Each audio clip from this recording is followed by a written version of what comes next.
বিসমিল্লাহির রহমানির রহিম। ন্যাশনাল কলেজের অনলাইন ভিত্তিক শ্রেণী শিক্ষা কার্যক্রমে তোমাদের আবারও স্বাগতম জানাচ্ছি। প্রিয় শিক্ষার্থীরা, নেটে ডিস্টার্ব হয়ে কেটে গিয়েছিল, তাই আমি আবার সংযোগ দিয়ে তোমাদের সাথে সংযুক্ত হয়েছি।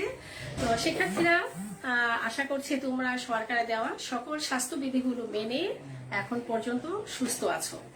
আর শিক্ষার্থীরা, আমরা অবগত আছি কিছুদিন যাবৎ করোনা ভাইরাস একটু নিম্নমুখী ছিল, কিন্তু আজকে আবার দেখতে পেলাম ঊর্ধ্বমুখী, অর্থাৎ আমাদের অসচেতনতাই কিন্তু এর জন্য দায়ী।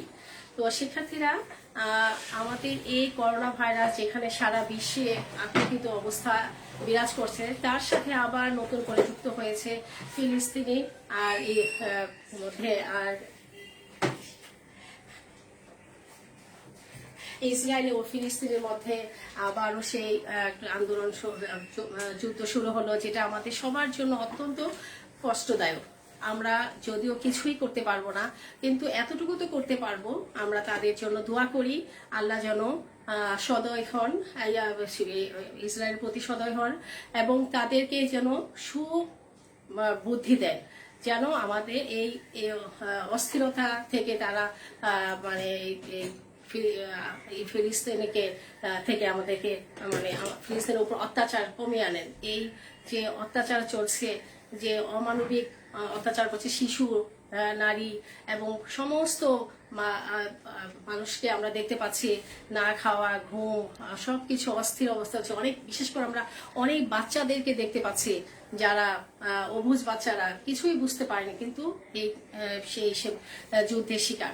তো আমরা অবশ্যই এই পরিস্থিতিতে দোয়া করব যেন খুব শীঘ্রই আল্লাহ তাআলা আমাদের সবার উপর সদয় হন, আমাদের ক্ষমা করেন এবং আমরা একটি স্বাভাবিক জীবনে ফিরে আসতে পারি। তো শিক্ষার্থীরা, আর একটি কথা, তোমরা তো অবশ্যই ঈদের যার যার বাড়িতে ছিলে অথবা অনেকে ঢাকা ছেড়ে গ্রামের দিকে গিয়েছো, কিন্তু তোমরা নিশ্চয়ই ঈদের দিন আমরা যেটা করি, অনেকে অনেক মুখরোচক খাবার খায় যার যার সাধ্য অনুযায়ী। তো এই যে মুখরোচক খাবারগুলো খাই, সেগুলো কিন্তু আমাদের ডাইজেশন হওয়ার প্রয়োজন আছে, আমাদের পরিপাকের প্রয়োজন আছে, অর্থাৎ যেটাকে আমরা হজম বলি, হজম হওয়ার প্রয়োজন আছে। তো শিক্ষার্থীরা, তো আমরা তো সাধারণত বিভিন্ন ধরনের খাবার খেয়ে থাকি, আর বিশেষ করে ঈদের দিনে আমরা তৈলাক্ত খাবারটাই বেশি হয়ে থাকে, মুখরোচক খাবারগুলো বেশি হয়ে থাকে, আর সেখানে থাকে বিভিন্ন ধরনের মাছ, মাংস, ডিম, তারপরে হচ্ছে পোলাও, কুরমা ইত্যাদি থাকে। তো আমি কেন এই কথাটি বললাম তা তো তোমরা অবশ্যই বুঝে গেছো। আজকে আমার আলোচ্য বিষয়টি হচ্ছে পরিপাক। তো শিক্ষার্থীরা, আমরা যে খাবারগুলো খেয়ে থাকি বা বিভিন্ন প্রতিদিনই খাবার খাচ্ছি এবং বিভিন্ন অনুষ্ঠানে এবং বিভিন্ন প্রোগ্রামের ক্ষেত্রে আমরা যে ধরনের তৈলাক্ত খাবার বা মুখরোচক খাবারগুলো খেয়ে থাকি, সব খাবার কিন্তু একইভাবে পরিপাক হয় না। পরিপাক পদ্ধতিটা একটা জটিল প্রক্রিয়া। তো আজকে আমার আলোচ্য বিষয়টা হচ্ছে পরিপাক। তো প্রিয় শিক্ষার্থীরা, এই মুহূর্তে যারা লাইভে উপস্থিত আছো, আমার প্রথম বর্ষ এবং দ্বিতীয় বর্ষ শিক্ষার্থীরা, অর্থাৎ যারা 2020-21 এবং 2019-20, সবাইকে অসংখ্য ধন্যবাদ। আর যারা এখনো সংযুক্ত হতে পারোনি, তারা সংযুক্ত হয়ে যাও। তো শিক্ষার্থীরা, আজকে আমার আলোচ্য বিষয় হচ্ছে জীববিজ্ঞান, উচ্চ মাধ্যমিক জীববিজ্ঞান দ্বিতীয় পত্রের তৃতীয় অধ্যায়, অর্থাৎ মানুষ শারীরতত্ত্ব হতে পরিপাক ও শোষণ। শিক্ষার্থীরা, তোমরা দেখতে পাচ্ছ বোর্ড আমার একদম সম্পূর্ণ ভরে গেছে তোমাদেরকে এই টপিকটা, আমি যে আলোচ্য বিষয়টা নিয়ে এসেছি তা বোঝানোর জন্য। তবে আজকে আমি এই পরিপাক ও শোষণ থেকে প্রথম ক্লাসটি নিচ্ছি, আর সেই ক্লাসটি অবশ্যই খুব জটিলতায় যাব না, সেটা হচ্ছে বেসিক জ্ঞান দিব। আমি আজকে বেসিক জ্ঞানটুকু আমি আজকে আলোচনা করব, আর পরবর্তীতে আমি অবশ্যই ধীরে ধীরে তোমাদেরকে আমি আরো গভীরে নিয়ে যাব। তো শিক্ষার্থীরা, আমি আজকে যে অংশটুকু আলোচনা করব সেটি কিন্তু তোমরা অনেকটা 9-10-এও পড়ে এসছো, তার আগেও পড়ে এসছো, তার সাথে একটু মিলিয়ে নিবে। আর আজকে আমার আলোচনার মধ্যে যে অংশগুলো থাকবে সেটা এমসিকিউ এবং জ্ঞানমূলক অনুধাবনমূলক প্রশ্নগুলো বেশি থাকবে, এবং সেখান থেকে অবশ্যই সিকিউ কোশ্চেনের মধ্যে গ ঘ কখনো কখনো লম্বচ্ছেদ চিত্র এসে থাকে। তো আমি তাহলে ক্লাস শুরু করতে যাচ্ছি। তোমরা অবশ্যই বই খাতা কলম পেন্সিল আবার নিয়ে রেডি থাকো। তো শিক্ষার্থীরা, আমি আজকে যে বিষয়গুলো আলোচনা করব সেটা হচ্ছে মানব শারীরতত্ত্ব হতে পরিপাক ও শোষণ। তাহলে আমি প্রথমেই আসছি পরিপাকের ব্যাপার থেকে কাদের পরিপাক? মানব দেহের পরিপাক। আমরা তো জানি পৃথিবীতে অসংখ্য প্রাণী আছে, 9টি পর্বের মধ্যে মেজর পর্ব হচ্ছে 9টি, তার মধ্যে 8টি হচ্ছে অমেরুদণ্ডী, 1টি হচ্ছে মেরুদণ্ডী। আর মেরুদণ্ডী প্রাণীর মধ্যে সবচেয়ে উন্নত প্রাণী হচ্ছে মানব। এই মানুষের শ্রেণীবিন্যাসটা প্রথমে আমি একটু তোমাদের সাথে আলোচনা করে নিই, আর মানুষের শ্রেণীবিন্যাসটা আলোচনা করে আমি ধীরে ধীরে আসবো। তো শিক্ষার্থীরা তোমরা দেখতেই পাচ্ছ এই বোর্ডের মধ্যে আমি আজকে যে বিষয়গুলো নিয়ে আলোচনা করব তার মধ্যে আছে, তোমরা একটু লক্ষ্য করো শিক্ষার্থীরা, আমি একটু বড় করে দেখাচ্ছি। এই আজকে যে বিষয়গুলো আছে সেটা হচ্ছে মানুষের শ্রেণীবিন্যাস পড়াবো, পরিপাক কি, তারপর হচ্ছে পুষ্টিতন্ত্র কি বা ডাইজেস্টিভ কি অথবা পরিপাক তন্ত্র কি, একই জিনিস। যান্ত্রিক পরিপাক ও রাসায়নিক পরিপাক কি, মানুষ অমনিভোরাস অর্থাৎ সর্বভোগ প্রাণী, কারণ ব্যাখ্যা করো। খাদ্যের সুষম খাদ্য কি বা ব্যালেন্স ডায়েট কি, খাদ্যের কাজ কি, পরিপাক তন্ত্রের বিভিন্ন অংশ বর্ণনা করব। তোমরা পাশেই একটি চিত্র দেখতে পাচ্ছ, এখানে একটি ডাইজেস্টিভ সিস্টেমের ছবি দেওয়া আছে। আমি পরিপাক তন্ত্রের বিভিন্ন পার্টগুলো আলোচনা করব। তো শিক্ষার্থীরা আজকে ক্লাসটি হচ্ছে বেসিক ক্লাস, আর তোমরা জানো যে একটি অধ্যায় আমি হয়তো মূল টপিকে যদি চলে যাই তাহলে তোমাদের যদি বেসিকটাই জ্ঞানটুকু না থাকে তাহলে কিন্তু আমি মূল টপিকটা যখন বোঝাবো হয়তো বা আমি তোমাদেরকে বুঝাই যাব, তোমরা কিছুই বুঝবে না। তো শিক্ষার্থীরা, আর ঈদের পর আজকে প্রথম ক্লাস, তোমরাও অনেকটা ঝিমিয়ে পড়েছো এই কিছুদিন পড়াশোনা না করে। তো আজকে আমি খুব বেশি জটিলতায় যাব না, বেসিক নিয়ে আলোচনা করব। তাহলে সেক্ষেত্রে শুরু করি। এখন দেখো, প্রথমে আসি মানুষের শ্রেণীবিন্যাস। তাহলে মানুষের শ্রেণীবিন্যাস বিষয়টি যদি আমি তোমাদের সামনে তুলে ধরি তাহলে তো শিক্ষার্থীরা দেখো, মানুষের শ্রেণীবিন্যাসের মধ্যে প্রথমেই আসি যে পর্বটা হচ্ছে করডাটা। তোমরা লক্ষ্য করো, আমি এই যে একটা শ্রেণীবিন্যাস আমি লিখেছি, তোমরা সেটা দেখো।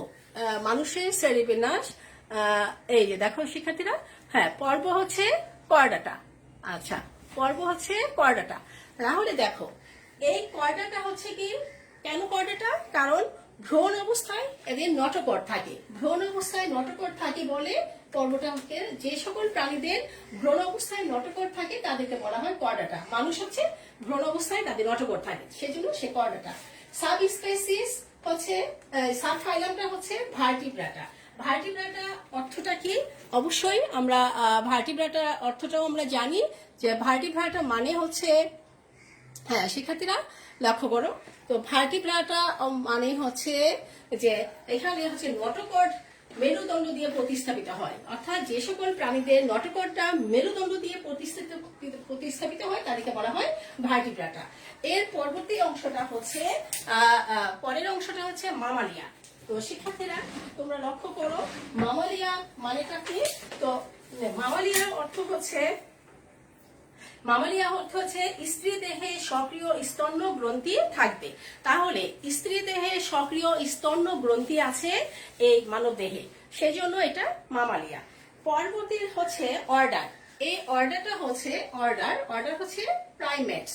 তো শিক্ষার্থীরা এবার দেখো, প্রাইমেটস মানেটা কি? প্রাইমেটস হচ্ছে আঁকড়ে ধরার উপযোগী হতে হবে, অর্থাৎ আমাদের আঙ্গুলগুলা যে আমাদের যে 10টি আঙ্গুল আছে হাতে এবং পায়ে 20টি টোটাল, এই আঙ্গুলগুলো কিন্তু আমাদের আঙ্গুলগুলো কিন্তু জোড়া না, অর্থাৎ খোলা। এই যে খোলা আঙ্গুলগুলো আছে, এই আঙ্গুলগুলো খোলা থাকার কারণে আমরা কি করি?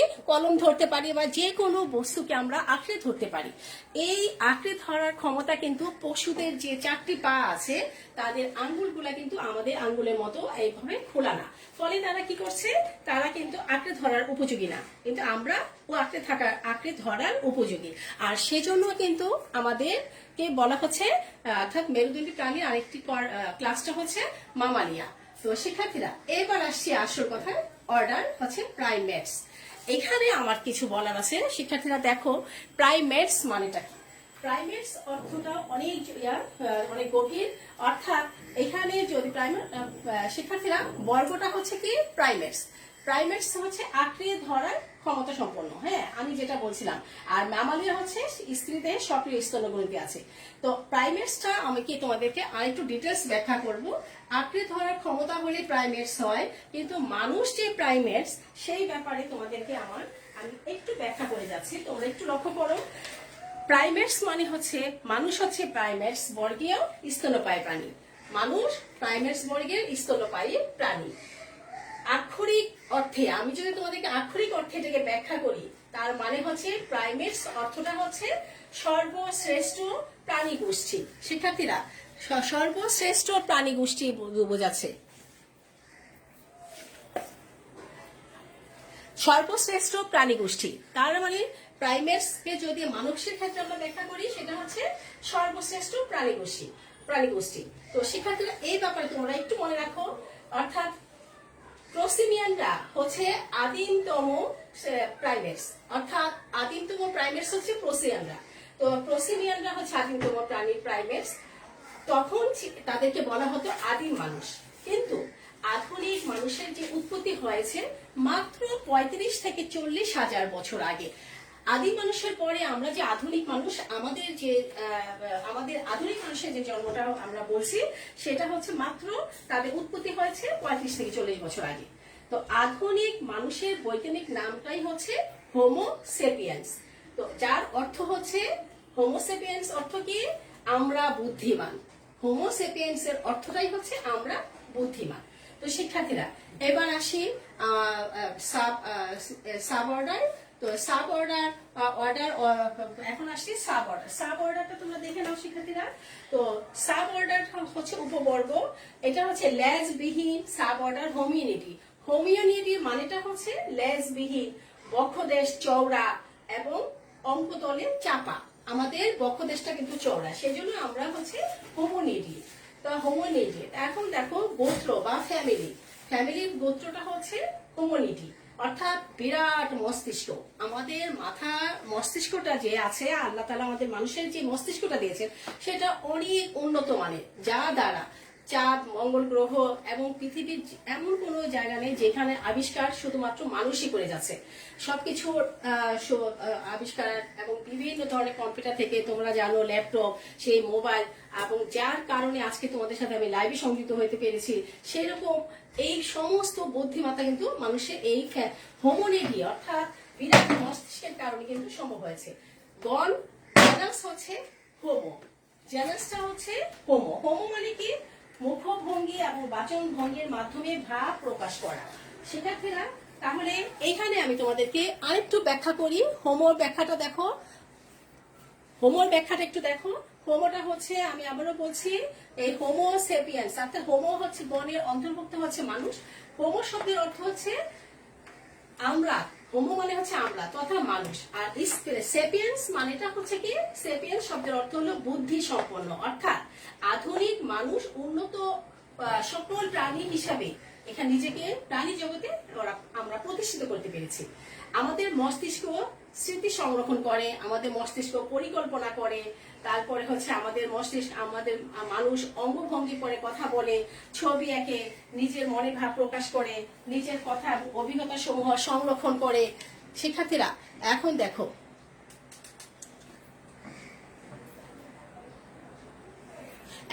শিক্ষার্থীরা, তাহলে এই যে অঙ্গভঙ্গির মাধ্যমে মানুষ কথা বলে, তারপর হচ্ছে কি বুদ্ধির বলে বলীয়ান হয়ে আমরা আজকে কি করছি? আজ আমরা প্রকৃতির বিভিন্ন নিয়ামক বা ফ্যাক্টর গুলো, যেমন পানি, বাতাস, বিদ্যুৎ, আগুন ইত্যাদি গুলোকে নিজের সংরক্ষণে আনতে আমরা সক্ষম হয়েছি। তো এই হোমো সেপিয়েন্স এর কারণে। শিক্ষার্থীরা, এবার দেখো, তাহলে এই যে কাজে, সুতরাং আমরা কি বলতে পারি? নিঃসন্দেহে আমরা কি করছি? এই কাজে লাগিয়ে আমরা নিঃসন্দেহে আমরা কি করছি? সভ্য থেকে উন্নতির চরম শিখরে নিয়ে যেতে পেরেছি। তো সুতরাং আমরা বলতেই পারি শিক্ষার্থীরা, আমরা বলতেই পারি যে আধুনিক মানুষ অর্থাৎ হোমো সেপিয়েন্স প্রাণীকুলের মধ্যে সর্বাপেক্ষা বুদ্ধিমান, শ্রেষ্ঠতম এবং উন্নততর হচ্ছে মানুষ, অর্থাৎ হোমো সেপিয়েন্স, অর্থাৎ আমরা মানুষ। এখন শিক্ষার্থীরা, এই আমরা মানুষ আমাদের যে দেহের যে বিভিন্ন আকৃতিগুলো আল্লাহ তাআলা যে দেহের ভিতর বিভিন্ন যে অঙ্গ প্রত্যঙ্গগুলো দিয়ে আমাদের দেহের আকৃতি দিয়েছেন, তার মধ্যে একটি গুরুত্বপূর্ণ প্রত্যঙ্গ হচ্ছে পরিপাকতন্ত্র। আমি এখন তোমাদেরকে সেই মানুষের পরিপাকতন্ত্র নিয়ে আলোচনা করছি। প্রথমে আসি যে পরিপাক কি শিক্ষার্থীরা, বা ডাইজেশন কি বা হজম কি? পরিপাক কি অথবা ডাইজেশন কি বা হজম কি। তো সেক্ষেত্রে তোমরা অবশ্যই জানো পরিপাকের বিষয়টা তোমাদের সবারই ধারণা আছে, ভালোভাবে জানা আছে। তারপরেও যেহেতু আমি আজকে বেসিক বিষয় অংশটা নিয়ে আলোচনা করব, তাই তোমাদেরকে আমি পরিপাকের বিষয়টি একটু তুলে ধরছি। তো তার আগে তোমরা আমাকে একটু অবগত করো, তোমরা আমার ক্লাসগুলো বুঝতে পারছো কিনা আমাকে একটু অবশ্যই কনফার্ম করবে। তো পরিপাক হচ্ছে যে শারীরবৃত্তীয় প্রক্রিয়া প্রাণী দেহে ভক্ষণকৃত জটিল অদ্রবণীয় এবং অশোষণযোগ্য খাদ্য উপাদানগুলো আছে, যেমন শর্করা, আমিষ, স্নেহ, এইগুলো হরমোনের কারণে, হরমোনের প্রভাবে বিভিন্ন এনজাইমের সহায়তায় এগুলো আর্দ্র বিশ্লিষ্ট হয়ে দ্রবণীয়, সহজ সরল এবং শোষণযোগ্য উপাদানে পরিণত হয়, তাদেরকে বলা হয় পরিপাক। সেই প্রক্রিয়াটাই হচ্ছে পরিপাক। তো শিক্ষার্থীরা, তাহলে পরিপাক সম্পর্কে আমরা জেনে গেলাম, যাকে বলা হয় হজম অথবা আমরা বলে থাকি ডাইজেশন। এখন শিক্ষার্থীরা, তাহলে পরিপাক সম্পর্কে আমরা জেনে গেলাম। আমার দ্বিতীয় প্রশ্নটা হচ্ছে, প্রথম প্রশ্নটা ছিল মানুষের শ্রেণীবিন্যাস, এবার দ্বিতীয় প্রশ্নটা হচ্ছে পরিপাক। আচ্ছা, এবার দেখো শিক্ষার্থীরা, আমি মানুষের শ্রেণীবিন্যাসটা তোমাদের আলোচনা করেছি, পরিপাক কি আলোচনা করেছি। এবার দেখো পুষ্টিক তন্ত্র বা ডাইজেস্টিভ কি অথবা পরিপাক তন্ত্র কি। শিক্ষার্থীরা, পরিপাক তন্ত্র কি এই বিষয়টা যদি তোমাদের সামনে আমি তুলে ধরি, তাহলে তোমরা অবশ্যই বুঝবে আমাদের দেহের অভ্যন্তরে একটি যন্ত্র আছে। আমাদের দেহের অভ্যন্তরে যে তন্ত্রটি খাদ্য বস্তুর পরিপাক শোষণ প্রক্রিয়াগুলো সম্পন্ন করে, সেটাই হচ্ছে পরিপাক তন্ত্র। আমাদের দেহের ভিতরে যে অঙ্গটি খাদ্য শোষণ পরিপাক কে সাহায্য করে, সেটাই হচ্ছে পরিপাক তন্ত্র। এখন যদি আমি সেই পরিপাক তন্ত্রকে তোমাদেরকে আরেকটু সম্পূর্ণ করে বলি, তাহলে দেখো এই তন্ত্রটি, পরিপাক তন্ত্রটি হচ্ছে একটি বিশাল কারখানা বলা যায়, বনসাই। শিক্ষার্থীরা, বিশাল কারখানার বনসাই হচ্ছে আমাদের এই পরিপাক তন্ত্র। তোমরা যদি একটু লক্ষ্য করো, বনসাই তোমরা সবাই জানো, বনসাই গাছ তোমরা সবাই দেখেছো। বনসাইটা কি? তো শিক্ষার্থীরা, বনসাইটা তোমরা সবাই জানো বনসাইটা কি। সেখানে আমরা দেখেছি যে বিশাল বড় বড় গাছ, বট গাছের মতো গাছকেও ছোট আকারে আমরা যে গাছগুলো চারা তৈরি করে রাখতে পারি, হ্যাঁ, আমাদের সৌন্দর্য বর্ধনের জন্য, দেহের বাড়ির সৌন্দর্য বর্ধনের জন্য, আমাদের আনন্দ দেওয়ার জন্য আমরা যে প্রক্রিয়াগুলো অবলম্বন করি, সেটা হচ্ছে বনসাই। এই আমাদের পরিপাক যন্ত্রটাও হচ্ছে একটি বিশাল বনসাই। কিভাবে? এর মধ্যে যে পরিপাক, মুখ থেকে পায়ু পর্যন্ত পরিপাকের সাথে যে অংশগুলো জড়িত, সেগুলোর সাথে যদি আমরা তুলনা করি, তাহলে এটাকে অবশ্যই আমরা একটু বলতে পারি কি, সেটাও হচ্ছে এক ধরনের বনসাই। কিসের বনসাই? অবশ্যই সেটা বিশাল কারখানার বনসাই। এখানে কারখানার সাথে তুলনা করা হচ্ছে এই জন্য যে এই তন্ত্রটি একটি বিশাল ফ্যাক্টরি বা ইন্ডাস্ট্রির প্রতিনিধিত্ব করছে। কিভাবে? একজন সুস্থ মানুষ, তোমরা লক্ষ্য করো শিক্ষার্থীরা, একজন পরিপাকটা লক্ষ্য করে দেখো, একজন সুস্থ মানুষ কিভাবে গড়ে তার জীবদ্দশায় 50,000 কেজি খাদ্য গ্রহণ করে। অর্থাৎ একটি পরিপাক সারা জীবনে 50,000 কেজি কাঁচা মালকে শক্তিতে রূপান্তর করে, এবং তা করে কিভাবে? অত্যন্ত সাবধানে এবং অত্যন্ত সুচারুরূপে এই কাজটি সম্পন্ন করে থাকে। তো শিক্ষার্থীরা দেখো, খাদ্য গ্রহণের পর থেকে কিভাবে, এই যে খাদ্য গ্রহণ করে আমরা কিভাবে সুচারুভাবে করছে সেটা একটু লক্ষ্য করো।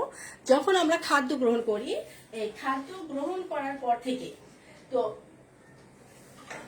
প্রথমেই আমরা কি করছি, সেটা মুখ বিবরের মধ্যে আমরা প্রবেশ করাচ্ছি। মুখ বিবরের মধ্যে প্রবেশ করার পরে সেখানে যে লালা আছে, সেই লালা রসগুলোর মাধ্যমে সেই জীবাণু মুক্ত হচ্ছে এবং সেটা নরম হচ্ছে, এবং পরবর্তীতে সেটা পাকস্থলীর মধ্যে গিয়ে পৌঁছাচ্ছে। তো পাকস্থলীর মধ্যে পৌঁছায় এবং সেখানে উপস্থিত আছে কি, পাকস্থলীর মধ্যে সেখানে আছে গ্যাস্ট্রিক অ্যাসিড আছে, এবং সেই গ্যাস্ট্রিক অ্যাসিডের মাধ্যমে সেই জীবাণুগুলো, যা আমাদের মুখে চর্বণের মাধ্যমে যেটা পিষ্ট হয় নাই, সেই জীবাণুটা সেখানে গিয়ে সেই অ্যাসিডের মাধ্যমে, পাকস্থলীর মধ্যে যে গ্যাস্ট্রিক অ্যাসিড আছে, সেই অ্যাসিডের মাধ্যমে সেটা আরো ধ্বংস হচ্ছে।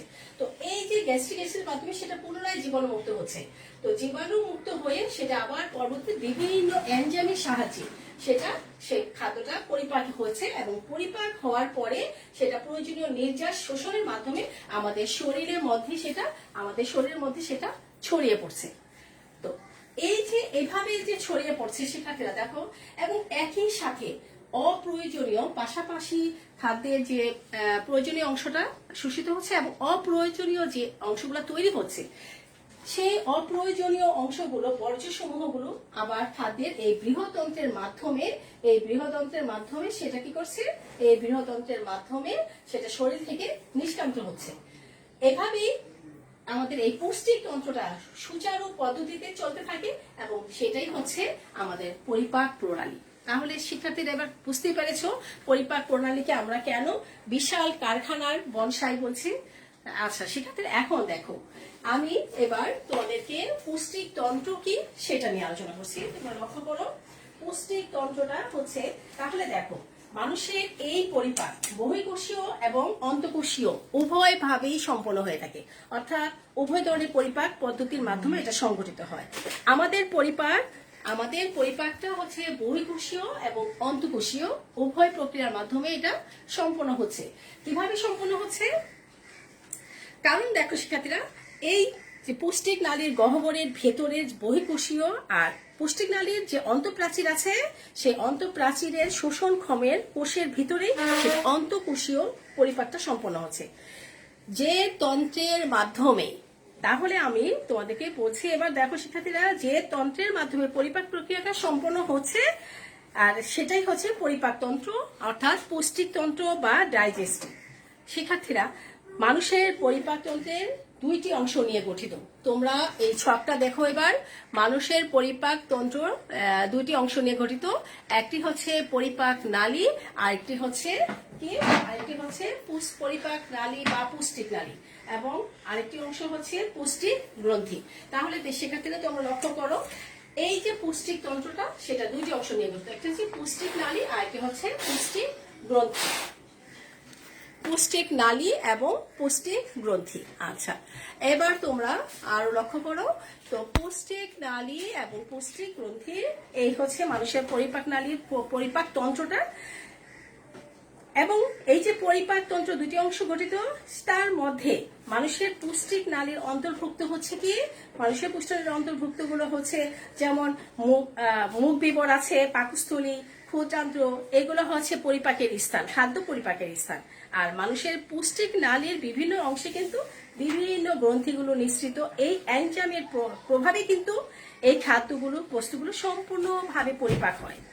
শিক্ষার্থীরা, এই পরিপাক প্রক্রিয়াটি কিন্তু আবার দুইটি ভাবে সম্পন্ন হয়। একটি হচ্ছে এই পরিপাক প্রক্রিয়াটি আবার দুইটি ভাবে সম্পন্ন হয়, একটা হচ্ছে যান্ত্রিক প্রক্রিয়া আর একটি হচ্ছে রাসায়নিক প্রক্রিয়া। অনেক কিছু বোঝার আছে এখানে, অনেক কিছু বোঝার আছে, তাই তোমরা প্রথম থেকে বোঝার চেষ্টা করো।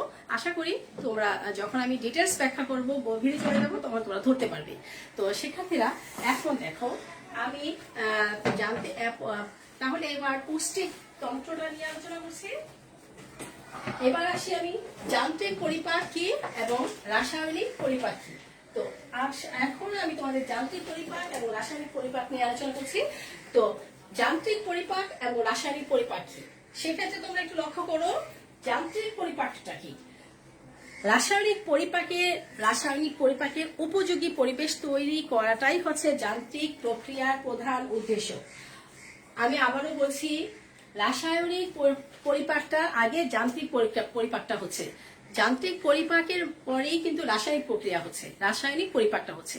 কারণ যান্ত্রিক পরিপাকটা কোথা থেকে, মুখের মধ্যে খাবারটা আগে ঢুকবে, খাবারটা দাঁতের মাধ্যমে পিষ্ট হবে এবং আমাদের লালা গ্রন্থি থেকে লালা এসে সেই খাবারটার সাথে মিশ্রিত করে খাবারটাকে নরম করবে এবং পিচ্ছিল করবে, যেন সেটা গলাধকরণ হয়, উপযোগী হয়। এবং গলাধকরণ উপযোগী হলে সেই খাবারটা গলা দিয়ে নিচে নেমে আসে পাকস্থলীতে পৌঁছাবে। পাকস্থলীতে আবার এখানে পাকস্থলীর এনজাইম অ্যাসিড আছে, তো সেই অ্যাসিডের মাধ্যমে যে জীবাণুগুলো তখনও ধ্বংস হয়নি সেই জীবাণুগুলো ধ্বংস হবে। তারপরে সেখানে আরো কিছু এনজাইমের মাধ্যমে, তার পরবর্তীতে বিভিন্ন এনজাইমের মাধ্যমে সেই খাবারটা ধীরে ধীরে সেটা ক্ষুদ্রান্তের মধ্যে প্রবেশ করবে। তো এইখানে আমি তোমাদেরকে যদি একটু বলি, তাহলে দেখো আমরা যখন খাবারটা মুখে দিচ্ছি, মুখ গহ্বরে খাদ্যবস্তুটা প্রথমে কি করছে, দাঁত দিয়ে চিবাচ্ছি, লালার মিউসিনের সঙ্গে মিশে সেটা কি হচ্ছে, ভিজে যাচ্ছে, পিচ্ছিল হচ্ছে এবং সেখানে জীবাণু মুক্ত হচ্ছে। ঠিক একইভাবে পাকস্থলীর মধ্যে যখন খাবারটা যাচ্ছে তখন পাকস্থলী এবং অন্ত্রের মধ্যে আছে হাইড্রোক্লোরিক অ্যাসিড। সেই হাইড্রোক্লোরিক অ্যাসিড, তারপর আছে পিত্তরস, অগ্নাশয় রস। এদের প্রভাবে এই রাসায়নিক পরিপাকের পরিবেশ তৈরি হচ্ছে এবং এনজাইমের সক্রিয়করণের মাধ্যমে এবং শেষ পর্যায়ে গিয়ে খাদ্যবস্তুগুলো একটি মন্ডে পরিণত হচ্ছে এবং সেটা যান্ত্রিক প্রক্রিয়াটা এর মাধ্যমে সম্পন্ন হচ্ছে। এখন যদি আসি রাসায়নিক প্রক্রিয়াটা কি, তো যান্ত্রিক প্রক্রিয়াটা হচ্ছে পরিপাকের প্রথম ধাপ আর রাসায়নিক প্রক্রিয়াটা হচ্ছে পরিপাকের দ্বিতীয় ধাপ। এখন আমি যদি বলি যে তাহলে রাসায়নিক প্রক্রিয়াটা কি, রাসায়নিক পরিপাকটা হচ্ছে সেটা হচ্ছে এর মাধ্যমে, এই রাসায়নিক পরিপাকের মাধ্যমে বিভিন্ন এনজাইম, যেমন মুখ গহ্বরের মধ্যে লালা গ্রন্থির সাথে লালা রসের মধ্যে ছিল এনজাইম এবং পুষ্টি গ্রন্থি থেকে উৎপন্ন বিভিন্ন ধরনের যে এনজাইমগুলো আছে সেই এনজাইমগুলো খাবারের সাথে সেটা দ্রবীত হচ্ছে। তো এই যে খাবারের সাথে দ্রবীত হওয়ার পরে সেটা কি করছে, এবার সেটা খাদ্যের উপর রাসায়নিক এই বিক্রিয়া তৈরি হচ্ছে এবং সেইটি বিক্রিয়া ঘটিয়ে খাদ্যের জটিল যে উপাদানগুলো আছে, যেমন আমরা শর্করা জাতীয় খাবার খাই, যেমন আলু, ভাত, রুটি ইত্যাদি খাচ্ছি, আমিষ জাতীয় খাবার খাচ্ছি, প্রাণীজ আমিষ, মাছ, মাংস, ডিম, তারপরে হচ্ছে উদ্ভিজ্জ আমিষ যেমন বিভিন্ন ধরনের ছোলা, বীজ, ডাল, এই জাতীয় খাবারগুলো যে আমরা খাচ্ছি সেই খাবারগুলোকে রাসায়নিক প্রক্রিয়াটার মাধ্যমে সেগুলা কি করছে, সেগুলোকে ভেঙে দেহকোষের গ্রহণযোগ্য সরল উপাদানে সেটাকে পরিণত করছে। এই হচ্ছে রাসায়নিক পরিপাক। তো শিক্ষার্থীরা, এখন আমি তোমাদেরকে নিয়ে যাচ্ছি মানুষ সর্বভোগ্য প্রাণী ব্যাখ্যা করো। মানুষ তাহলে সর্বভোগ প্রাণী, আমরা কি মাংসাশী প্রাণী না শাকাশী প্রাণী, নাকি আমরা সর্বভোগ্য প্রাণী? অবশ্যই আমরা সর্বভোগ প্রাণী। তাহলে সেটা অনেক সময় তোমাদের জ্ঞানমূলক বা অনুধাবন হিসেবে আসে যে মানুষ সর্বভোগ্য প্রাণী ব্যাখ্যা করো। মানুষ সর্বভোগ্য প্রাণী আমরা জানি, কিন্তু তোমাকে নাম্বার পেতে হলে সেটাকে ব্যাখ্যা করতে হবে। তাহলে এবার আমি তোমাদেরকে মানুষ সর্বভোগ প্রাণী সেটা ব্যাখ্যা করব। তো পুষ্টির তন্ত্র কি শেষ হলো, যান্ত্রিক পরিপাক ও রাসায়নিক পরিপাক কি সেটাও আমি তোমাদের বুঝিয়ে বললাম। এবার মানুষ অমনিভোরাস অর্থাৎ সর্বভোগ্য প্রাণী কি কেন ব্যাখ্যা করো। তো শিক্ষার্থীরা, সেই বিষয়ে তোমরা দেখো মানুষ সর্বভোগ্য প্রাণী কারণ মানুষ শর্করা, আমিষ, প্রোটিন, তারপরে খনিজ লবণ, পানি ইত্যাদি সব ধরনের খাবার মানুষ খেয়ে থাকে। অর্থাৎ আমরা শাকসবজিও খেয়ে থাকছি, ফলমূল খাচ্ছি, আবার প্রাণীজ খাবারও খাচ্ছি, উদ্ভিজ্জ খাবারও খাচ্ছি, ভিটামিন, তারপরে হচ্ছে আমরা চর্বি, তারপরে হচ্ছে আমরা পানি, সব ধরনের খাবারই খাই। তাহলে শিক্ষার্থীরা, সর্বভোগের প্রাণী হওয়ার পিছনে কারণটাই হচ্ছে মূলত এটা। আর এই যে সব ধরনের খাবার খাই, অর্থাৎ খাদ্যের যে 6টি উপাদান আছে, আমরা সব ধরনের খাবার খেতে পারি। এই খাদ্যগুলোর মধ্যে কিন্তু যে ভিটামিন, পানি আর খনিজ লবণ এরা কোষ কর্তৃক সরাসরি গৃহীত হয়ে যায়, আর মানুষের এগুলো পরিপাক করার জন্য কোনো প্রয়োজনই হয় না। এগুলো যেহেতু কোষ কর্তৃক সরাসরি পরিপাক হয়ে যায়, তাই এগুলো পরিপাকের জন্য তেমন কোনো কিছু তার অতিরিক্ত প্রয়োজন হয় না। কিন্তু যেগুলো শর্করা, তারপর হচ্ছে প্রোটিন, হ্যাঁ, সেই খাবারগুলো, চর্বি, এই জাতীয় খাবারগুলোর ক্ষেত্রে কিন্তু আমাদেরকে একটু পরিশ্রম করতে হয়। অর্থাৎ এই খাদ্যগুলোর মধ্যে যেমন আছে শর্করা, আমিষ, স্নেহ জাতীয় খাদ্য, এগুলা জটিল প্রক্রিয়ায় খাবারগুলো, এগুলা জটিল খাবার, তাই এগুলোকে পরিপাকের প্রয়োজন হয়। আমরা যে মানুষ, এই মানুষ কিন্তু অধিকাংশ খাদ্যগুলোকে কি আমরা কিন্তু অধিকাংশ খাদ্য কিন্তু কাঁচা অবস্থা খাই না, সিদ্ধ অবস্থা খাই, অর্থাৎ রান্না করে খাই। তো শিক্ষার্থীরা, আমরা অধিকাংশ খাবার রান্না করে অর্থাৎ সিদ্ধ অবস্থায় খেয়ে থাকি। এখন দেখো, তো সিদ্ধ অবস্থায় খেয়ে থাকি কেন? কারণ এখন কাজেই আমাদের পরিপাক কাঁচা খাবারগুলো সহজে হজম করতে পারে না বলে কিন্তু আমরা সিদ্ধ খাবারগুলো বেশি খেয়ে থাকি। অর্থাৎ বুঝতেই পেরেছো, আমাদের রান্না করে খাবার বেশি খাওয়া হয়, কারণ আমাদের পরিপাক কাঁচা খাবারগুলোকে সহজে হজম করতে পারে না, তাই আমাদেরকে সিদ্ধ করে অর্থাৎ রান্না করে খাবারগুলোকে বেশি খেতে হয়।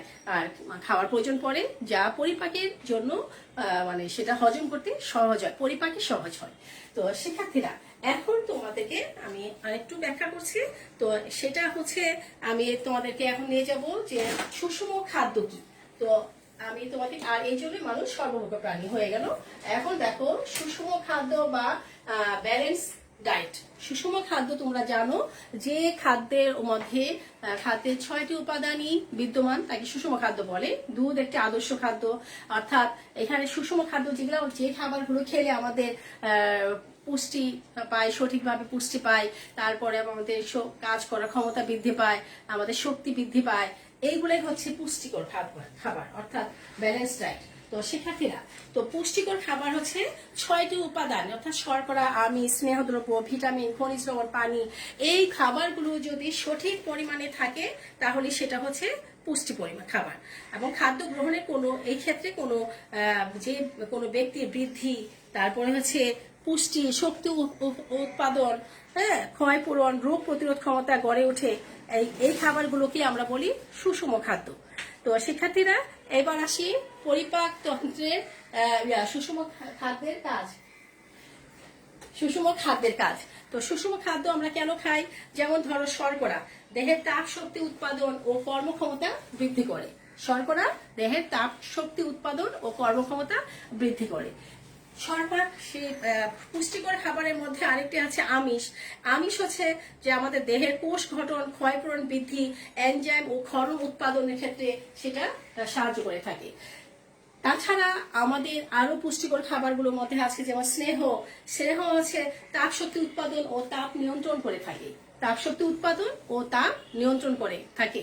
এর পরবর্তীতে আমাদের আরো 6টি উপাদানের মধ্যে আরো উপাদানগুলো আছে যেমন ভিটামিন আমাদের পুষ্টি এবং বৃদ্ধিতে সহায়তা করে, পুষ্টি এবং আমাদের শারীরিক বৃদ্ধিতে এই ভিটামিন আমাদেরকে সাহায্য করে থাকে। এছাড়াও ভিটামিন আরো কিছু গুরুত্বপূর্ণ কাজ করে থাকে, যেমন শিক্ষার্থীরা রোগ প্রতিরোধ ক্ষমতাও বৃদ্ধি করে থাকে এই ভিটামিন। এছাড়া খনিজ লবণ, সেটা হচ্ছে আমাদের দেহের স্বাভাবিক যে পুষ্টি এবং বৃদ্ধিতে সহায়তা করে থাকে। আর পানি হচ্ছে কোষের সাইটোপ্লাজমটা আছে, আমাদের কোষের মধ্যে যে সাইটোপ্লাজম আছে সেই সাইটোপ্লাজমকে সিক্ত সজীব রাখতে সাহায্য করে এবং কোষের বিশাল একটা বিপাক ক্রিয়াটাকে নিয়ন্ত্রণ করে থাকে। তো শিক্ষার্থীরা, তাহলে আমি তোমাদেরকে সুষম খাদ্য এবং খাদ্যের কাজ বুঝিয়ে দিলাম। এবার আসি পরিপাক তন্ত্র বা পরিপাক তন্ত্রের বিভিন্ন অংশগুলো তোমাদেরকে আমি একটু দেখিয়ে দিচ্ছি। তোমাদের হয়তো আরেকটা ক্লাস শুরু হয়ে গেছে, তবে পরবর্তীতে তোমরা ভিডিও ক্লাসটির মাধ্যমে সেটি ক্লাসটি বাকি অংশটি দেখে নেবে। তোমরা জানো যে আমার এই ক্লাসগুলো মানে তোমাদেরকে যদি সম্পূর্ণভাবে ভালোভাবে বুঝিয়ে নিতে হয় তাহলে অনেক সময় প্রয়োজন হয়ে যায়, আর যদি অল্প করে পড়ে তাহলে অনেকগুলো ক্লাস প্রয়োজন হয়। তো আমি অল্পই পড়াচ্ছি, বেসিকটাই। তো মানব দেহের পরিপাক তন্ত্রটা তোমরা একটু বুঝে নাও। পরিপাক তন্ত্রের ক্ষেত্রে আমি তোমাদেরকে পরিপাক তন্ত্রটা খুব, তোমরা যেটা 9-10 পড়ে আসছো সেই বিষয়টা আমি তোমাদেরকে তুলে ধরছি। শিক্ষার্থীরা খুব দ্রুত তোমরা পরিপাক তন্ত্রটাকে বুঝে নেবে। আমরা পরিপাক তন্ত্রটার মধ্যে হচ্ছে যেমন পুষ্টিক নালী। শিক্ষার্থীরা দেখো, পুষ্টিক তন্ত্র তোমরা এখানে দেখতে পাচ্ছ। পুষ্টিক তন্ত্র কয়টি অংশ আছে? পুষ্টিক তন্ত্রটাকে মোটামুটি প্রথমত 2টি অংশে ভাগ করা যায়, পুষ্টিক নালী এবং পুষ্টিক গ্রন্থি। পুষ্টিক নালীটা হচ্ছে মুখ থেকে পায়ে পর্যন্ত বিস্তৃত। পুষ্টিক নালীটা মুখ থেকে পায়ে পর্যন্ত বিস্তৃত এবং তার দৈর্ঘ্য হচ্ছে, এই পুষ্টিক নালীটার দৈর্ঘ্য হচ্ছে 8 থেকে 10 মিটার। তাহলে 8 থেকে 10 মিটার। আর পুষ্টিক তন্ত্রটা পুষ্টিক নালী এবং পুষ্টিক গ্রন্থি নিয়ে গঠিত এবং সেটা হচ্ছে মুখ থেকে পায়ে পর্যন্ত বিস্তৃত এবং তার দৈর্ঘ্য হচ্ছে 8 থেকে 10 মিটার। এই পুষ্টিক নালীর বিভিন্ন অংশগুলো হচ্ছে মুখছিদ্র, মুখ গহ্বর, গলবিল, অন্ননালী, পাকস্থলী, ক্ষুদ্রান্ত, বৃহদন্ত এবং পায়ু। তো শিক্ষার্থীরা দেখো, এই যে এই মুখছিদ্রটা হচ্ছে, তোমরা একটু যদি লক্ষ্য করো তাহলে দেখো, আমি প্রথমে আসছি পুষ্টিক নালীটা। তো পুষ্টিক নালীটা হচ্ছে 8 থেকে 10 মিটার লম্বা। পুষ্টিক নালীটার মধ্যে আছে যে মুখছিদ্র থেকে পায়ে পর্যন্ত সম্পূর্ণ অংশটাই হচ্ছে নালীটা হচ্ছে পুষ্টিক নালী। তো মুখছিদ্রটা আমরা দেখতে পাচ্ছি, অর্থাৎ আমাদের দুই ঠোঁটের মাঝখানে যে ফাঁকা অংশটা সেটাই হচ্ছে মুখছিদ্র। হ্যাঁ শিক্ষার্থীরা দেখো, তাহলে আমাদের ঠিক মুখছিদ্রটা কোন দিকে অবস্থিত? মুখছিদ্রটা হচ্ছে আমাদের নাকের ঠিক নিচে এবং 2 ঠোঁটের দ্বারা পরিবেষ্টিত একটি ছিদ্র। এই মুখছিদ্রটা আমাদের নাকের ঠিক নিচে এবং 2টি ঠোঁটের মাঝখানে যে ছিদ্রটা সেটা হচ্ছে মুখছিদ্র। এই হচ্ছে মুখছিদ্র। মুখছিদ্র দিয়ে আমরা কি কাজ করি? এই মুখছিদ্র দিয়ে এখানে কি হচ্ছে, মুখছিদ্রের মাধ্যমে খাদ্য বস্তুগুলো আমাদের মুখের মধ্যে গৃহীত হয়, অর্থাৎ খাদ্যগুলো আমাদের মুখে প্রবেশ করে। তারপরের অংশটা হচ্ছে মুখ গহ্বর। তো মুখ গহ্বরটা হচ্ছে ঠিক মুখছিদ্রের পেছনে। এই মুখ গহ্বরটা হচ্ছে এই মুখছিদ্র থেকে একটু পিছনে দিকে, তোমরা ছবিটা দেখো। তো মুখছিদ্রের ঠিক পিছনের দিকে মুখ গহ্বরটি অবস্থিত।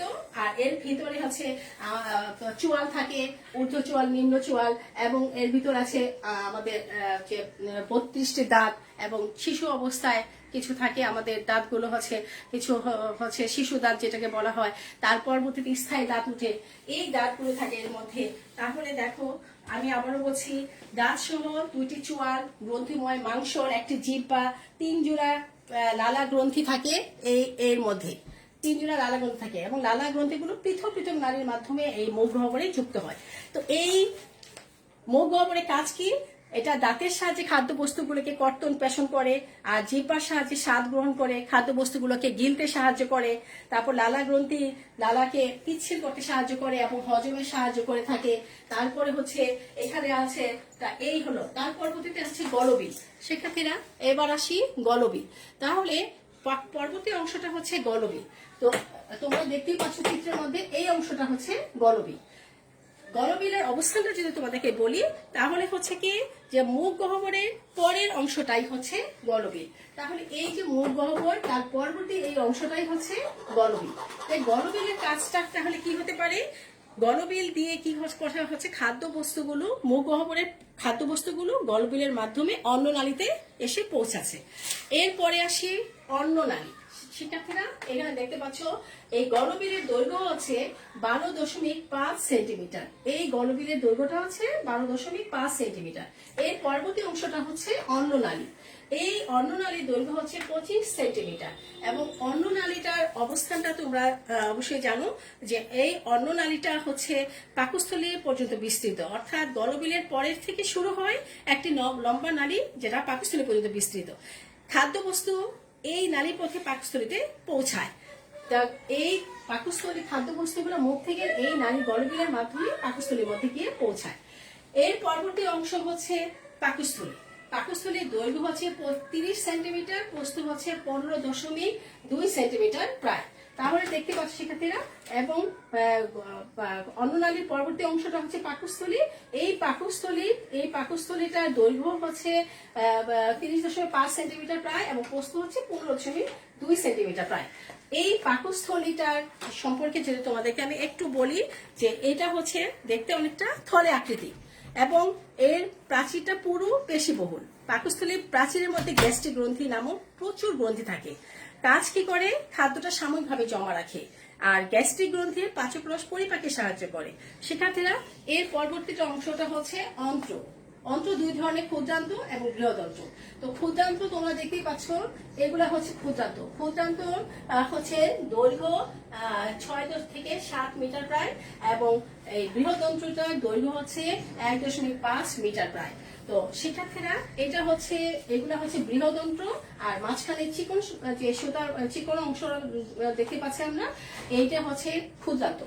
এখন শিক্ষার্থীরা তোমরা দেখো, পাকস্থলীর পর থেকে বৃহদন্ত্র পর্যন্ত লম্বাকৃতি যে লম্বা পেঁচানো নালীটি থাকে, সেটাই হচ্ছে ক্ষুদ্রান্ত। ক্ষুদ্রান্ত আবার 3টি অংশে বিভক্ত। তো শিক্ষার্থীরা, আর ক্ষুদ্রান্ত যে 3টি অংশে বিভক্ত সেটা তোমরা দেখে নাও। ক্ষুদ্রান্তের 3টি অংশের মধ্যে আছে ডিউডেনাম, জেজুনাম, ইলিয়াম। আর ক্ষুদ্রান্তের যে ডিউডেনাম অংশ আছে, সেই অংশের সাধারণত পিত্তনালী যুক্ত থাকে।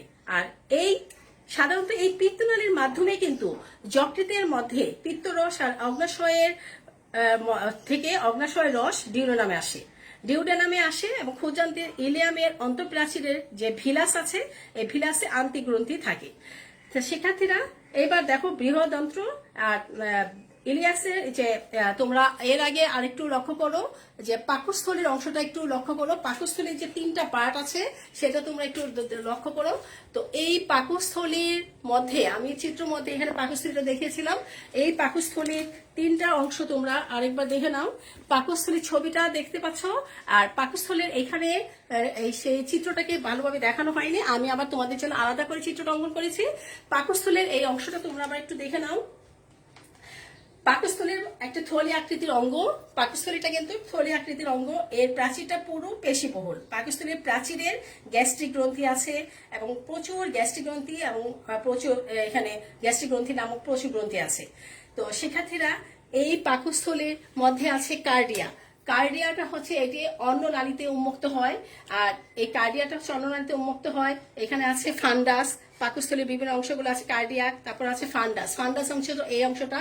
কার্ডিয়াস, ঠিক কার্ডিয়াসের বাম পাশে পাকস্থলীর প্রাচীর যে গম্বুজ আকৃতি অংশটা ধারণ করে তার নাম হচ্ছে ফান্ডাস। তারপরে সেখানে দেখো বড় পাক, তোমরা দেখতে পাচ্ছ এখানে বড় পাক। বড় পাক অংশটা হচ্ছে এই তোমরা লক্ষ্য করো, এখানে আছে বড় পাক। তো এই বড় পাকটা হচ্ছে কি, বড় পাক হচ্ছে পাকস্থলীর ডান পাশে এই উত্তর অংশটাই হচ্ছে, উত্তর অংশের কিনারাটা হচ্ছে বড় পাক। আরেকটা হচ্ছে কি বড় পাক, ছোট পাক। তো ছোট বাঘটা কোনটা? ছোট বাঘ অংশটা দেখো, এই ছোট বাঘ অংশটা হচ্ছে এই অংশটা। এই অংশটা হচ্ছে পাকস্থলীর ডান পাশের অবতল কিনারা অংশটাকে বলা হচ্ছে ছোট বাঘ। তাহলে দেখো পাইলোরাস, এই পাইলোরাসটা হচ্ছে পাকস্থলীর যে অংশটি ডিউডেনামের মধ্যে উন্মুক্ত হয়েছে তাকে বলা হচ্ছে পাইলোরাস। এখন আমি তোমাদেরকে ক্ষুদ্রান্ত বৃহদন্ত বর্ণনা শেষ। এখন আমি তোমাদের পায়ু অংশটা ব্যাখ্যা করছি। তো বৃহদন্ত্রের মাধ্যমে কি করছে? বৃহদন্ত্রের মাধ্যমে, ক্ষুদ্রান্তের মাধ্যমে খাদ্য পরিপাক এবং পরিশোষণ ক্ষুদ্রান্তের প্রধান কাজ। আর বৃহদন্ত্রের কাজ হচ্ছে, বৃহদন্ত্রটা হচ্ছে ইলিয়ামের পর থেকে অর্থাৎ পায়ু পর্যন্ত বিস্তৃত নলাকার অংশটা হচ্ছে বৃহদন্ত্র। এই বৃহদন্ত্র দৈর্ঘ্য হচ্ছে 1.5 মিটার প্রায়। তো বৃহদন্ত্রের 3টি অংশ নিয়ে গঠিত, একটা হচ্ছে সিকাম, কোলন, আর একটা হচ্ছে মলাশয়। তো সিকামের সাথে কিন্তু অ্যাপেন্ডিক্স নামক একটি প্রভৃতি অংশ যুক্ত থাকে। শিক্ষার্থীরা তোমরা দেখো, এই সিকামের সাথে এই যে অ্যাপেন্ডিক্স অংশটা, এই অ্যাপেন্ডিক্স অংশটা কিন্তু এই অ্যাপেন্ডিক্স অংশটা এই সিকামের সাথে যুক্ত থাকে। আমরা অনেক সময় বলি অ্যাপেন্ডিসাইট ব্যথা। এই অ্যাপেন্ডিক্সের এই মাংসটা যখন বেড়ে যায় তখনই আমাদের অ্যাপেন্ডিসাইটের ব্যথা ওঠে। তো এটা সবার মধ্যে আছে, কিন্তু এটা বেড়ে গেলেই এই অ্যাপেন্ডিক্সটা হয়ে থাকে, অ্যাপেন্ডিসাইট হয়ে থাকে। তো শিক্ষার্থীরা, বৃহদন্ত্রের কাজ কি? পানি শোষণ হয় বৃহদন্ত্রের মাধ্যমে, বৃহদন্ত্রের মধ্যে পানি শোষিত হয়, মল তৈরি হয়, আর সাময়িকভাবে এখানে মলটা জমা থাকে। এরপরে হচ্ছে পায়ু, আর পরবর্তী অংশটা হচ্ছে পায়ু। পায়ুর কাজ কি? পায়ুটা হচ্ছে পুষ্টিনালীর একদম শেষ অংশ, যে ছিদ্রপথ সেটা হচ্ছে পায়ু। মল নিষ্কাশন করাটাই হচ্ছে এই পায়ুর প্রধান কাজ। তো এরপরে পুষ্টিতন্ত্রের আরেকটা অংশ হচ্ছে পুষ্টি গ্রন্থি, যা হচ্ছে লালা গ্রন্থি, যকৃৎ, অগ্নাশয়, গ্যাস্ট্রিক গ্রন্থি এবং আন্ত্রিক গ্রন্থি। আমি তোমাদেরকে আমি জানি তোমাদের ক্লাস শুরু হয়ে গেছে, কিন্তু সিলেবাসটা শেষ করতে হবে। তো শিক্ষার্থীরা দেখো, তো পুষ্টিক গ্রন্থির আরেকটি কাজ, আরেকটি হচ্ছে অংশ হচ্ছে পুষ্টিক তন্ত্রের পুষ্টি গ্রন্থি। তো পুষ্টি গ্রন্থিটার মধ্যে আমি তোমাদেরকে একটু বলছি যে যে সকল গ্রন্থির রস খাদ্য পরিপাকে অংশগ্রহণ করে তাকে বলা হয় পরিপাক গ্রন্থি।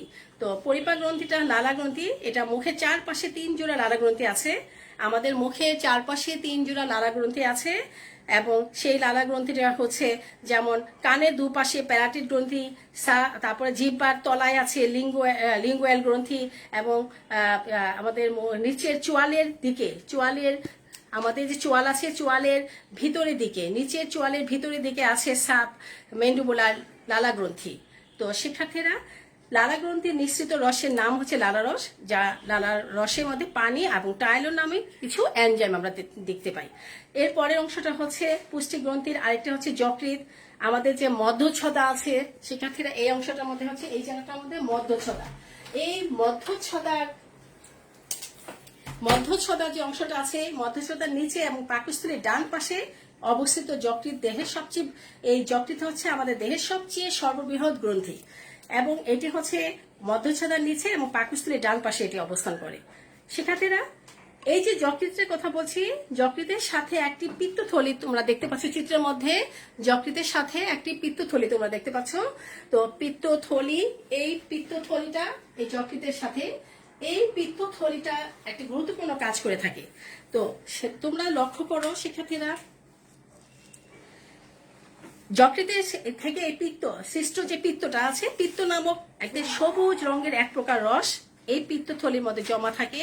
আর এই রস কিন্তু পিত্তথলি থেকে সাধারণ পিত্ত নালীর মাধ্যমে আমাদের যে পরিপাকে যে ডিউডোরাম আছে সেই ডিউডোরামে আসে, এবং যকৃৎ পিত্তরস তৈরি ছাড়াও অতিরিক্ত গ্লুকোজকে গ্লাইকোজেনের হিসাবে সঞ্চয় করা সহ নানান ধরনের কাজ করে থাকে। শিক্ষার্থীরা তোমরা মনে রাখবে, একজন প্রাপ্তবয়স্ক মানুষের দেহের ওজনের প্রায় 1.5 কেজি থেকে 2 কেজি পর্যন্ত হয়ে থাকে এই যকৃৎ। আর স্ত্রী লোক পুরুষের তুলনায় 2 গ্রাম কম হয়ে থাকে যকৃতের ওজন। শিক্ষার্থীরা পরবর্তী অংশটা হচ্ছে অগ্নাশয়, অর্থাৎ পুষ্টি গ্রন্থি, আরেকটা হচ্ছে অগ্নাশয়। সেটি পাকস্থলী এবং ডিউডেনামের নিচে অগ্নাশয়ের মধ্যে অবস্থিত, নিচে অগ্নাশয় এটা অবস্থান করে। আর এই যে অগ্নাশয়টি আছে, অগ্নাশয় থেকে নিঃসৃত রসকে আমরা বলি কি অগ্নাশয় রস, অর্থাৎ প্যানক্রেটিক জুস বলি। এই রস অগ্নাশয় নালী থেকে সাধারণত পিত্তনালীর মাধ্যমে কিন্তু এটা আমাদের যে পুষ্টিতন্ত্রের ডিউডেনামে আসে। অগ্নাশয় ইনসুলিন নামক একটি হরমোন কিন্তু তৈরি করতে সাহায্য করে থাকে। শিক্ষার্থীরা এরপরে আরেকটি গ্রন্থি হচ্ছে গ্যাস্ট্রিক গ্রন্থি, পাকস্থলী গ্রন্থিও বলা যায়। এই গ্যাস্ট্রিক গ্রন্থি পাকস্থলী প্রাচীরের মধ্যে থাকে। এই গ্রন্থি থেকে নিঃসৃত যে রসটা আছে সেই রসটিকে আমরা বলি গ্যাস্ট্রিক রস অথবা বলি পাচক রস। আর এরপরে হচ্ছে আন্তিক রস, আন্তিক গ্রন্থি। ক্ষুদ্রান্তটা আমরা দেখতে পাচ্ছ, এই ক্ষুদ্রান্তের প্রাচীরের ভিলাসের মধ্যে প্রচুর পরিমাণে আন্তিক গ্রন্থি থাকে। এই গ্রন্থি থেকে নিঃসৃত রসের নামই হচ্ছে আন্তিক রস। তো শিক্ষার্থীরা এই হচ্ছে পরিপাকতন্ত্রের মোটামুটি বর্ণনা। তো আমি তোমাদেরকে অনেকেই তোমরা নেই আমি দেখতে পাচ্ছি। তো আসলে তোমরা দেখেছো যে প্রতিটি অধ্যায় যখন আমি শুরু করি অনেকগুলো ক্লাস লাগে, আর আমি ভাগ করে নিয়েছি যে এই অংশটুকু এতটুকু আমি ভাগে ভাগে পড়াবো। তারপরেও আমার হিসাবে 7 থেকে 8টি ক্লাস লাগবে। আর আজকের ক্লাসটা বেসিক অংশ, আমি যদি সেটাকে আরো 2টি ক্লাসে বা 3টি ক্লাসে ভাগ করে নিতাম তাহলে তোমাদের 10-15টি ক্লাসের উপর লেগে যাবে। তো শিক্ষার্থীরা একটু কষ্ট করে অবশ্যই তোমাদের যেহেতু ক্লাস শুরু হয়ে গেছে, যেটুকু তোমরা দেখতে পারোনি পরবর্তীতে ভিডিও ক্লাস হিসেবে দেখে নেবে। অন্তত তোমাদেরকে যদি তোমাদের রিভিশনের জন্য সময় পাও, সেটাই হচ্ছে আমার লক্ষ্য। তোমরা বেশি করে বই পড়বে, অধিক পরিশ্রম করবে, একটু ভালো রেজাল্ট করো, এই কামনা করি। আজকের মতো আমি এখানেই বিদায় চাচ্ছি। সবাই ভালো থেকো, সুস্থ থেকো, আল্লাহ হাফিজ।